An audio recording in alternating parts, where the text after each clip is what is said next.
Hello and welcome to Off Track, the motorcycle racing podcast. I'm your host, Dave Neal, and welcome to the new look Off Track. We've got a new logo, we've got new premises here at J&S at Oakmere over in Cheshire, but most importantly, we have a new co-host. Ladies and gentlemen, Ben Currie. Ben, welcome to the show, mate. Yeah, thanks, Dave. I'm really looking forward to this new venture. We've been talking about it for a while now, and it's finally coming alive. It's great to have you back. I know you landed this morning fresh in from Melbourne via Abu Dhabi, and you look fairly fresh, to be fair, mate. You're not looking too bad.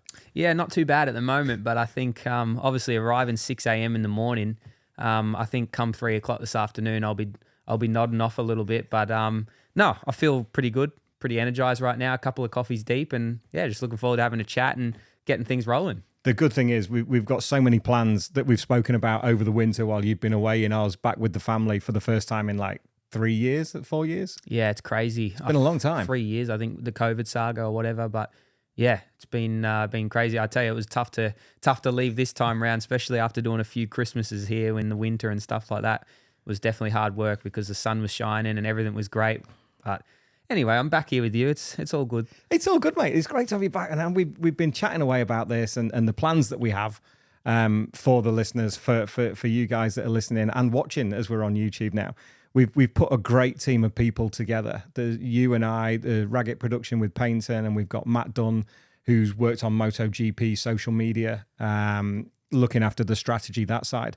4 great people, or 3 great people, and me. I was just about to say 3 and me. I was going to do that. So where do we fall in that line? We're just the talent, yeah, mate. The proper talent are behind the camera and behind the social media. But the opportunities that we've got, we're out filming in a couple of weeks. We're going to be at the is it Devitt this year. I think it's the Devitt MCN London Bike Show.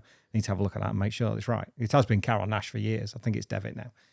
So we're going to go down there. You'll be down there. I think you'll be launching the team, I think. Or at least you're going to be there doing this. I would assume there's going to be something going on, but I know I've had something through on my email that I have to have a look at. There's a Ducati launch or a new V4 of some sort. I don't want to speak out of turn and not say the right thing, but there is some sort of Ducati launch happening, whether it's me and Christian on the team, etc.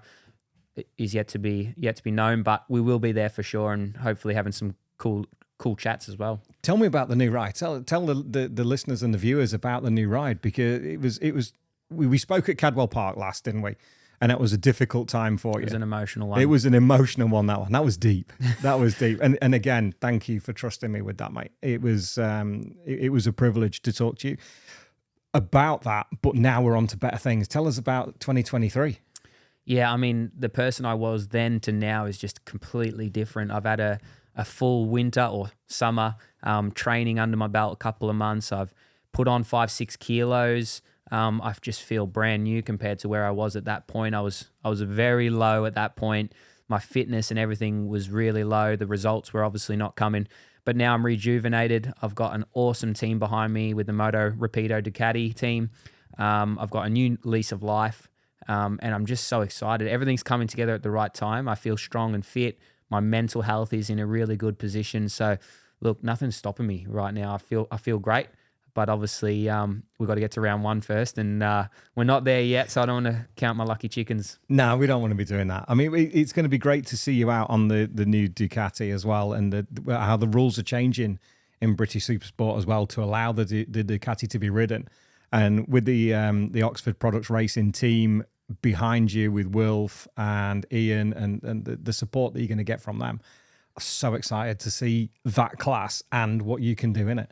Yeah, it's the Supersport class needed a reshape, and it obviously in World Championship last year where I was racing, the whole new regulations were in full force there. The Ducatis, the Triumphs, the MV Agustas, the 750 MV Agusta. So there was a whole range of bikes, and it just worked so well with all the balancing rules.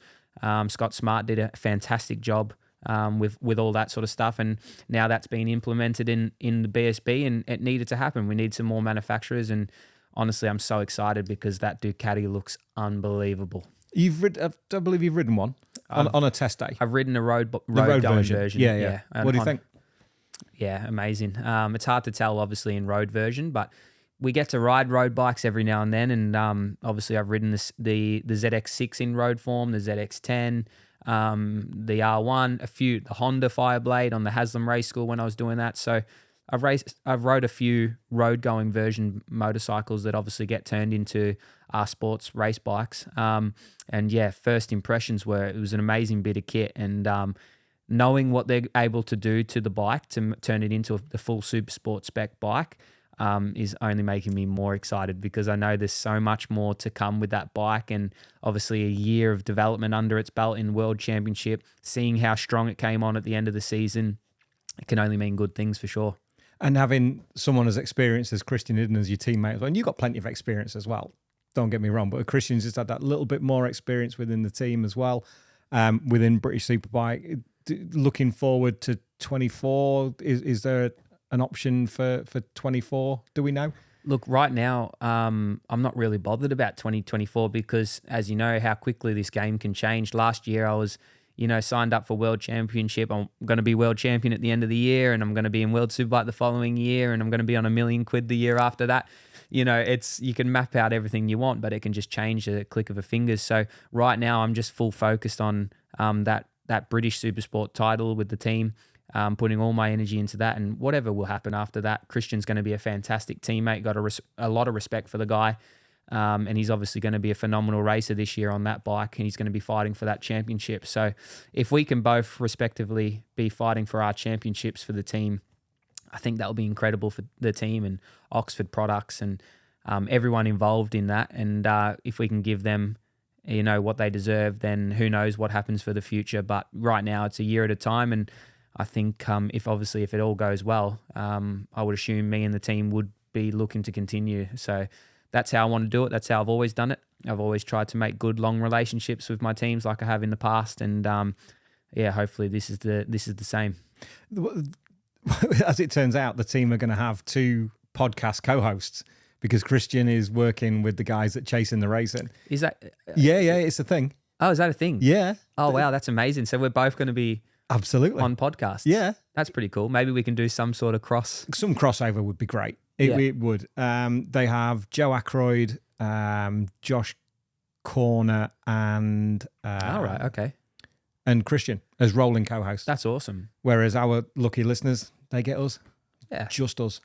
There's a lot of content to be had out there, isn't there? So I think it's going to be exciting for the whole world of motorsport in the UK, obviously, and covering everything we can with BSB and stuff like that. There's going to be a whole host of angles there. So I'm excited for that. It's going to be an incredible journey. I think something I've wanted to do for a long time, but not had the brass or not had the capability of setting it up on my own. It's just been a blessing, really, that we've able to do this together. So like I said, I'm super looking forward to it. We got so much planned already across the year. We've got I don't want to spoil things too much for the listeners of what we're doing, but in a couple of weeks, and hopefully you can make this. I know I kind of dropped it on you a little bit that we're going to go up to Inch Perfect Trials up in the Trough of Bowling. Yeah, talking hopefully about ending you can a make season. that. Talk about ending a season before it starts. But it's the beginner thing. It's the beginner thing. We're not going to be launching over logs and waterfalls and stuff like that. And we'll have a BSB rider coming up with us for the day there, which we'll announce more nearer the time. But we're going to see Jack Valentine on Friday. James Whittam's lined up as another guest. And we've got so many people to go at. So many people are keen to come on the show. Plus, doing days out with riders as well. Once the season gets underway and it's not pre-season training and everybody's really busy, when they've got more time between races, that it's just general training. And we can go off and we can go to an MX track and you can watch. You're not I can watch. You can I'll be on the pit board. We can all go and laugh at Dave. It's going to be like a laugh at Dave series is what it's going to be. People are probably wondering why I'm so scared to ride motorbikes in pre-season. Motocross, no trials. Why is that, Ben? Yeah, look, obviously a lot of people would know the story. If they tuned into that podcast at Cadwell Park last year, they'll obviously know all about that. I don't know if you know what number that is off the top of your head. No. But yeah, go scroll through there. 90 something. Yeah. 95 maybe. That'd be about ballpark, I would say. Something there. Yeah, have a look around there and you get the full life story. But obviously you can get really hurt in the preseason apparently. So I don't want to do that again. I want to stay nice and healthy. So let's been there, done that. We'll just take it. We'll just take it steady. I got nothing to prove to anyone anymore. So that's the way. That's the positive. My ego has finally taken a back seat, and I can just concentrate on the end game, not now. How long has it taken you to come to that that place mentally? Because it is different. You are who you are. Your character is what it is. What it is. How long did it take you to come to that mental space to go, do you know what? Actually, it's almost growing up. Yeah. In a way, maturing. Maturing as a rider. It's maturing as not growing up. Nobody wants to grow up, but maturing as a rider. Yeah, as a professional racer. What was the process of coming to that? Many years doing and learning from mistakes, I think, is the best way. You can only learn from your mistakes. So, not only, you can also listen to people that are smarter than you and take that on board. But normally you learn the hard way anyway, even if someone says, oh, you probably shouldn't do it. Normally you figure it out yourself. So yeah, just judgment errors along the way. But obviously I've just put on my social media, I can't believe it. It's my 10th season over here racing in Europe and BSB, which is just crazy. And I've learned so many things along the way that have shaped me into the position that I am in now. And I feel like I'm quite experienced now, and I've learnt a lot of harsh lessons. You know, I've been beaten up many a times. I know what it's like. So, but you know, you never stop learning. And last year was one of those learning curves for sure. So, hopefully, you know, I'm in a good position this year to not make any stupid mistakes and go out there and win it. Here's a question for you. What's the best advice you've been given that you didn't take? That's a great question on the spot. I hate these on the spot questions. But you get a chance to do that to other people going forward. I'm looking forward to being on that side of the things for sure. But look, I've learned so many great lessons over the time, and so many people have been a part of this journey to get me to here. I'm not a one-man band, you know. I've got obviously my beautiful wife, taught me a lot of lessons about being a good husband. I think I'm getting there with that one. She's sitting in the background laughing at me now. But I've got my dad. He's always teaching me. He's always telling me different things here and there from the other side of the world. But, you know, my mum and dad obviously shaped me as well, you know, growing up. But obviously all the people along the way that you meet, team managers, team owners, etc., have taught me so many things. So it'd be hard to say what the number one thing is, but there's so many, and I'm sure most racers can say that they've learnt, you know, so many things over there. It's never just one thing. So, and you never, like Rossi says, you never stop learning. The minute you stop learning, is the minute you need to stop racing motorbikes, because you're not going to get any better. Tell me about the winter back at home. The first one you've been out there for 3. What did you do from? It was early November that you went out and literally landed this morning. So what was it like being back there? Tell us about your summer. Yeah, unbelievable time. Much needed recuperation time out there. And when I headed out there, end of November was obviously when I was scheduled to be racing World Superbike in my home race, Phillip Island.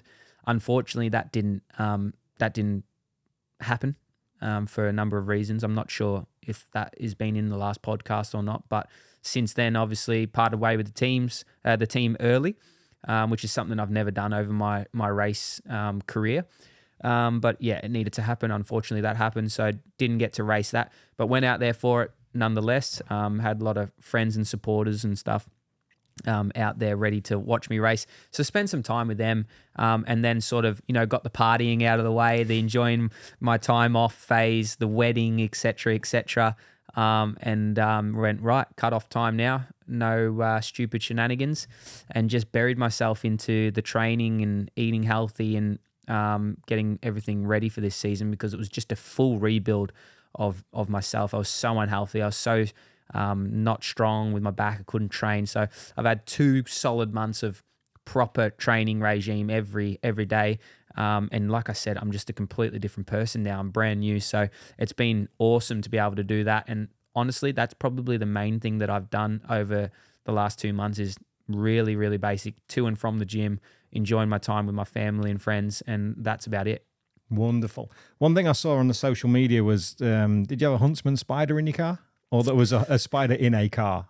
Yeah, there was all sorts. It's not for me, that. Yeah, my mate is a little bit terrified of huntsman spiders. We were at the cafe after our gym and went to get into the car, and there's about a huntsman the size of my hand sat on his seat. So he squealed like a little girl, and he refused to get in the car with me. Yeah. So, but God knows where that huntsman's still in there because it disappeared. We couldn't find it. It took off, and we lost it, and that was it. It was in there with me for the rest of my time, I think. I don't know where it went. I was waiting for it to appear somewhere, but that's the joys of Australia. You're always... The joys? The joys, yeah. That's a joy? Well, not really, yeah. But it happens, so... Isn't like 8 out of 10 of the world's most venomous creatures live on Australia? Yeah, live on the continent. Pretty much everything out there will kill you if it bites you. Exactly, great. Yeah, cheers. I'm terrified of snakes, so anything with snakes, it's a no-go for me, but spiders is all right. Okay, so you're snakes, I'm crocodiles. Crocodiles. But I don't see crocodiles in East Lancashire. Yeah. You can see snakes all the time back in Oz. Yeah. I don't do crocodiles. Anything that we do this year. That's the most random animal I've ever heard. Crocodile. But they're beady-eyed. They've got that little smile. They're all smug way they look at you. But normally we're scared of things that are like close to us. But you're on the telly. You're scared of a crocodile. On the telly. Yeah. That's hilarious. Thanks, man. This is how we get to know each other. Yeah, we're going to learn a lot, aren't we? I just don't like them. I know how to run away from them. I know everything. Don't you worry, because you're running zigzags, because they've only got little legs. Is that right? Yeah, they can't go left and right. long body, little legs, you see. They can't change direction too quick. Crocodile. So you run away in a zigzag, random. you're away. That's right. You've lost everyone in the back. It's podcast number 1. You've lost everyone already. This is podcast gold already. Here we go, number 1. No, I'm looking forward to getting stuck into some of these conversations for sure. Yeah, I don't. There's not much bothers me. And, you know, sometimes your balls tighten when you're over 100 foot up or things like that. And it's sort of like you feel that little fuzzy feel. Not that fuzzy feeling. Heights? No, not normally, but I do get like a fuzzy ball feeling. At 100 foot? Above. 100 foot and above. It's so specific. Not like somewhere like... I'm not afraid of heights, but just when I get to 100 foot and above, I get this tingling sensation in my balls.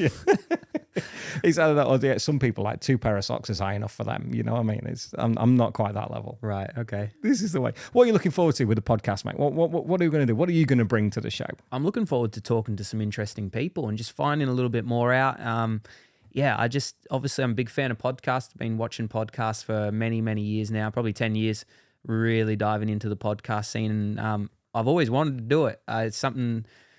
Many, many years ago, I had like an internship at the radio when I was still at school. Once a week, I would go there and I would do the radio with a guy called Greg Allen. He was the news reader for TRFM, and he taught me everything I know really when it comes to that sort of thing. Obviously, basic level. I was quite young. I was probably 16 years old at that point. So yeah, it's something that I've had an interest with my whole life really. So I'm looking forward to actually starting to dive into it a little bit more. And you never know, obviously, my race career, I want it to last for a long time. I want it to go on all the way till I say I'm finished. But obviously it's cool to have some side ventures going on. And this is something I'm interested in. And if I can be interested in something like this alongside my sport that goes hand in hand with it and I can learn something from it, fantastic. I think it's going to be incredible. And we're going to meet some cool people as well, aren't we? This is the good thing. Definitely. Between us, we know a few people. And bringing that to hopefully we can listeners. bring it to the people. Yeah, that's the idea. Bring it to the listeners and to the viewers is going to be fantastic. Yeah. And if you guys, who do you want to hear? Who do you want to see on the show? Let's see what we can do. I think between us, we're kind of 2 degrees of separation from most people in motorcycle racing. So if let us know, drop us a note on the socials, and we'll do what we can. Especially with Ben now as part of the team, it's going to be a fantastic time. One of the coolest things that we've got is where we are now, in our little temporary studio at J&S Accessories up at Oakmere in Cheshire. This is going to be so cool to have a permanent place for us to do the podcast from. It's not going to be in this room. We're going to be away over in the main building once we kick the MD out. I think is that's the bottom line. I think that's who we're removing from that room. We are removing the MD from his office. It's incredible when you think about it. It is. But then we've got so much that we can put some soundproofing up there. We can make it look really cool. Make it ours. We can make it ours. It's exactly right. And that's going to be a big part of the show and what we do, as well as going to visit where people are most comfortable. if we go and visit a rider at their house, at their local cafe, their local pub, it doesn't matter. We can take the stuff where we go, but the main point is that this is our base. This is where we chat from mainly. This is going to be the hub for Off Track, the motorcycle racing podcast. Yeah, I think it's going to be amazing, isn't it? And huge thanks to the guys at J&S Oakmere, and they've obviously been a personal supporter of mine for many years, and it's awesome to do that, to try and bring a new element to the partnership. And yeah, once we set that studio up and make it our own, I think it's going to be fantastic. It's going to look good. People are going to enjoy watching it on YouTube. I think that's going to be the main thing as well. People actually enjoying a nice show with a nice background that looks clean. That's actually one of the most exciting parts, I think, for me, as being like a wannabe host of a show my whole life as a kid. I wanted to do the sports talk back shows and all that sort of stuff, whether it was footy or golf or whatever it was. I didn't really care. I was just obsessed with watching those shows, and the studio definitely excites me. It's the opportunities that we've been afforded by J&S Accessories is fantastic. So thank you from me as well. It's going to be a little bit special. One thing that we're also really proud of is the new logo. The logo we had previously was designed by Tom Large when we worked out of GOI agency with the previous incarnation of the show. And what I wanted most of all was to give a nod to Chrissy and to Keith Farmer. So to have the logo that we have now with the helmet, with the earphones, everybody knows what it is. Everybody knows. As soon as you see that logo, it's a motorcycle racing helmet with headphones. But having the two AC Cobra stripes down the front, the one for Chrissy and one for Keith, was something that was so important to carry their memory on. Definitely. And, it's pretty cool to be able to give that and bring it. Obviously, Chrissy was the host of the Chasing the Racing podcast, and it'll be fantastic to be able to have that in there as well, and because it means so much to him. Obviously, I've been following Chasing the Racing for many years now. I did forget the name for a brief second there, but it just left me because I wasn't ready for that one. But I dropped you in it a little bit there, didn't I? That was a cold handover. Yeah, it was. I was like, oh, my turn to talk now, was it? We'll get used to the dynamic. But yeah, no, it's obviously fantastic to be able to do that. And I'm actually really looking forward to being able to show that merchandise. Obviously, I've seen a sample of it, the designs and stuff like that. So it's going to be fantastic to be able to offer that to people. And obviously wear it ourselves, and obviously bring a new element to the podcast. It's something we haven't had on the merchandise side of it, and a big thanks to Hammy at HMY Customs for helping us design the logo and deal with the merchandise inside as well. So we're going to have our own shop on his website where people can get hold of the merchandise. We're going to have bobble hats, we're going to have trucker caps, we're going to have hoodies.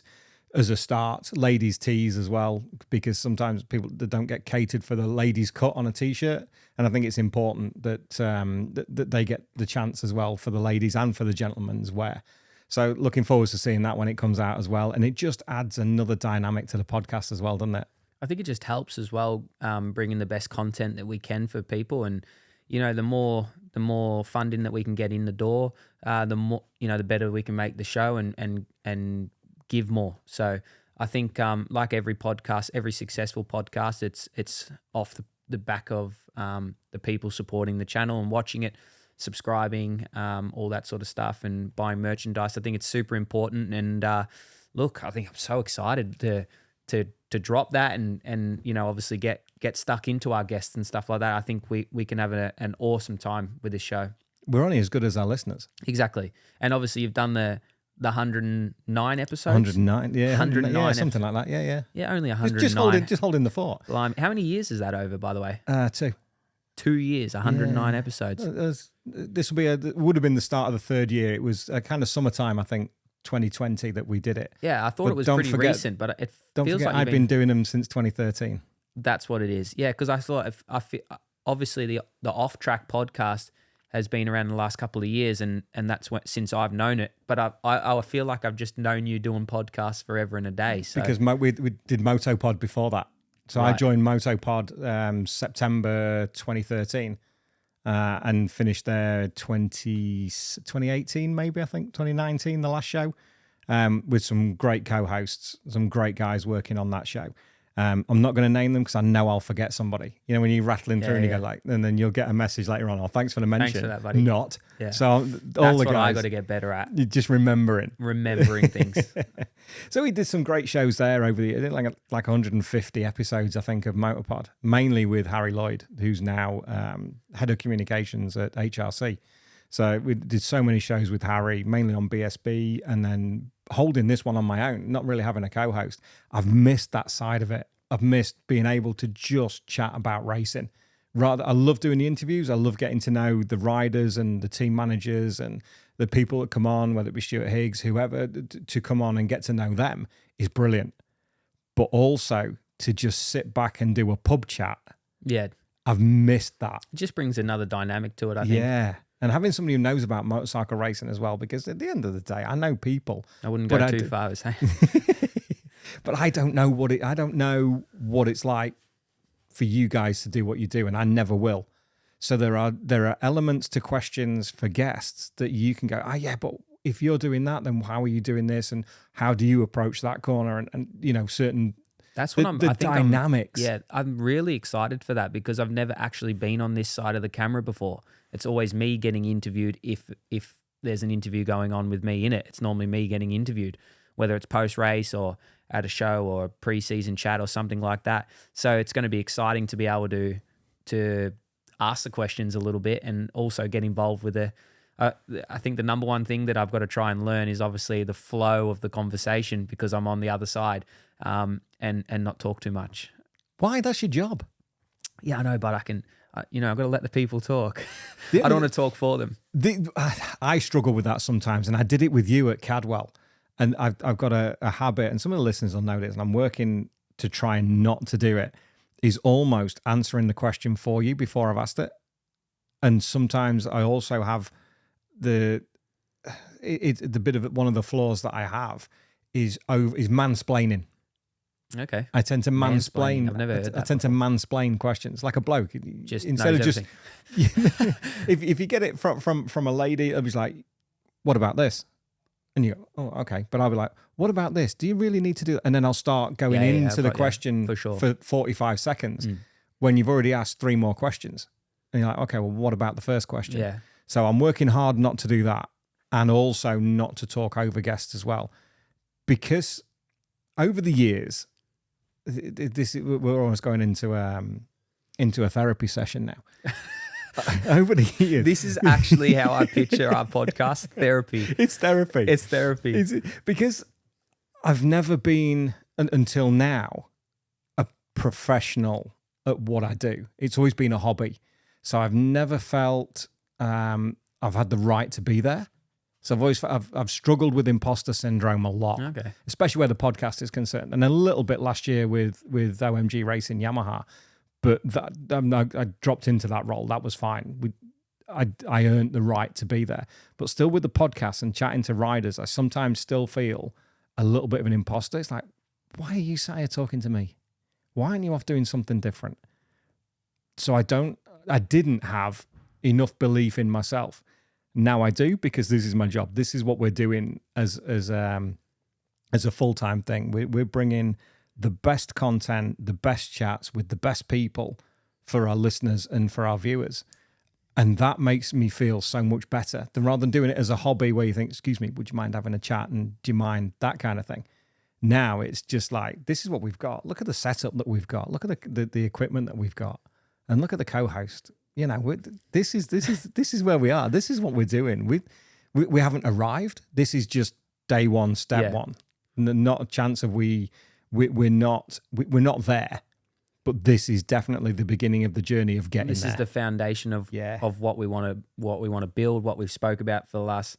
This is a few months coming at least. Obviously, when only because you weren't here. Well, I disappeared. That's the only reason why we've taken so long. But I think also on that point, it's important to reiterate that this is full time for you. This is 100% your focus now. Yeah, it is. Bringing the best content for everybody, and I'm just lucky enough to be on this ride with you, and seeing what we can do over the next few months going forward. But obviously, this is the base foundation. Once we get the new studio and we start heading out on adventures and stuff like that, I think I think it's going to be really, really good. So I'm excited. So it's going to be a fun time. Hopefully people like me, and if they don't, well, hopefully that creates another element altogether.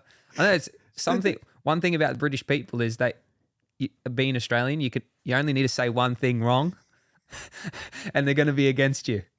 I think it's just the rivalry. But it's no. I don't know. I think it brings a great dynamic rather than having two Brits sat here. I think it's good having banter. The Brit and the Aussie, exactly. It's good banter, and I think we need that as well because I think it just makes it exciting. It's not too plain and simple, and we've got different views possibly from being on the other side of the pond from each other.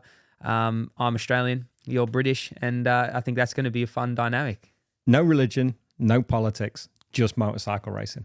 Yeah. I think we'll try. We'll try. That's going to be the way, isn't it? Is keeping those out of it. And you like the soccer, you like cricket. Not call it soccer. Football. You can call it football. I'm a football fan. Thank you so much. Do you have a team in the UK? Yes. Who do you follow? You said no politics. It's not politics. This is People sport. are going to get pretty political in the comments. You got there. Well done. Yeah. Thanks. It's my first day and you're already doing this to me. Yeah. This is how I said to you before the podcast, I'm self-conscious about stuttering and not getting my words out, and you just did that to me. That's not on. Well, I could hang you out. That's actually not on. Now I feel embarrassed, and I don't like that. I won't do it again. No, my football team's I apologise. Liverpool football. You're a club. Liverpool fan. Yeah, okay. I've been for probably the last 12 years. Obviously, I was a big football fan before I came over here, and I watched all the mainstream teams, the big five. Yeah, top five, yeah. Yeah, big five. Yeah. Yeah. That my team will never be a part of. Who's your team? Sheffield United. Oh, still a big club. It's a big club, but it's just that midstream that nobody really cares about. Yeah, but... Apart from the people who follow Sheffield United. I think it's I still think it's a great club because of the fans. Fans make it a great club. Big fan base. Like Liverpool. Yeah. Liverpool's as big as it is because of its fan base. It's just incredible place to go and watch football. Unbelievable. I wonder how many listeners we've lost from that little conversation. They're gone. They're long gone. If you're still with us, congratulations. If you're still awake, thanks. Make sure you subscribe. Yeah, that's right. Like and subscribe. We have to. Yeah, that's a really good point, actually. By all means, head on to the socials, Instagram, Facebook, Twitter. We're on TikTok and especially YouTube as well. Now we're going to be doing these podcasts on video. Like, subscribe, share, tell your friends, show your granny. We're going to be polite enough to show your granny. There'll be no profanities and swearing too often anyway. We could put a warning in. We could put a warning in at the start. Maybe a little bit. Oh, that's the bleeper no, that's a yeah. Hit the bleeper button. Oh, painting with the right idea. Because what we can do, if I pull this over here and do this, so if you want to tell someone to off, then you can do. So it's as easy as that, isn't it? You actually nailed it. I didn't think you'd be able to do the timing in it. You can do the timing, and it actually takes away your voice. It's amazing. Oh yeah, we're going to need that a lot for me. I think you can end up being a right whacked on about it if you wanted to. My nan's going to watch these, and she would be so upset if I was swearing on the podcast. You don't want to be swearing, do you? No, ideally not, but sometimes it just rolls off my tongue. Does it? But also, what rolls off your tongue, you can also do that as well. The sad thing is we've had an hour of doing this before the podcast and we still think it's funny. It's so childish. Yeah, it's bad. Oh, the best childish one though. Can you do the one where you go ding? Oh, the bell. That's the one. We're going to use that a lot. That's going to be. I think that's going to. When I finally get my words out, I'll be like. But they can't hear it, can they? No. But also what you can do is this. Anyone home? Yeah. And if you get really excited. Few of them. So anyway, the beauty of what we've got. That's just we've got so many little things and gadgets we can play with as well, and bringing in the production value. But for the team that we have, for the logo, for you, for J&S Accessories, and the guys that are helping us out, we've got more people to announce over the coming weeks of who are going to help us out with engagement, with reach, which is going to be fantastic, and being part of that. We're going to be at every BSB round. We're going to be at every test. We're going to be probably at World Superbikes. We're going to hopefully do MotoGP. So the world's our onion, mate. We've got a big year. World's our onion. Yeah. World's our oyster. I don't like oysters. Yeah, but that's the saying. You can't just change the saying because you don't like them. I don't like it, but multi-layers. The world's our onion, Right, mate. You peel back the layers, and this is where we're at. That's actually, yeah, I like that. Yeah. So the world can be our onion. That's the thing. Fair enough. So we hope you enjoy the show. We hope you enjoy having Ben on and the new look to the show. Like, share, subscribe. Let us know what you think, and we shall be back next week. So from myself and my host Ben Currie, thank you very much.